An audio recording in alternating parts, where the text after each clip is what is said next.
প্রিয় দর্শক, আসসালামু আলাইকুম রহমতুল্লাহ। গণকণ্ঠ অনলাইন থেকে আপনাদেরকে জানাই আন্তরিক শুভেচ্ছা এবং মুবারকবাদ।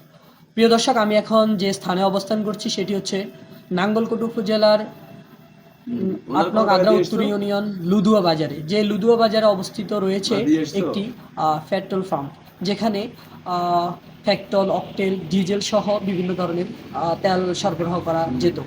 কিন্তু দুঃখের বিষয়, আজ সারাদিন যাবৎ এই ফিলিংস যে স্টেশন রয়েছে সেখানে তেল সরবরাহ সম্পূর্ণ বন্ধ।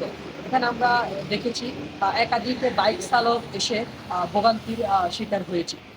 আমরা আপনাদেরকে দেখানোর চেষ্টা করব যাত্রীরা যে যারা হচ্ছে ক্রেতা আছে তারা যে ভোগান্তির শিকার হচ্ছে সেটা আমরা আপনাদেরকে সরাসরি দেখানোর চেষ্টা করব। আমি যাত্রীদের সাথে কথা বলবো, তাদের কাছে জানতে চাই। আসলে আমরা তো ভোক্তা। এই মুহূর্তে আমাদের মোটরসাইকেল তেল নেই। আমি একদম জিরো পয়েন্টে এখানে আসতে হচ্ছে। আমার মোটরসাইকেল এখান থেকে এখন তেল যদি না পাই তাহলে আমি কিন্তু স্টেটে যেতে পারবো না। জি, পেট্রোল 4বার আসছি, এ নিয়ে 4বার আসা হয়েছে, জি। দুদিন নিয়ে 4বার আসছি। এখানে যতবার এসে অতবার বলে যে তেল নাই, ঠিক আছে। এখানে তেল নাই, কিন্তু দোকানে তেল সেল হচ্ছে। দোকানে তেল সেল হচ্ছে 180 টাকা করে, 200 টাকা করে, 180 টাকার সেল হচ্ছে দোকানে। তো পাম্পে তেল না, দোকানে কীভাবে তেল পায়? আমাদের কথা হলো পাম্পে তেল না, দেখেন কতগুলো গাড়ি।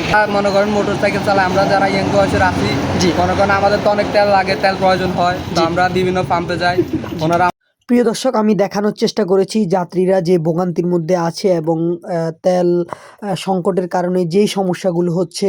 এতক্ষণ যাবৎ আমি লুদুয়া পেট্রোল পাম্প থেকে যুক্ত ছিলাম মঞ্জুরুল ইসলাম শিহাব।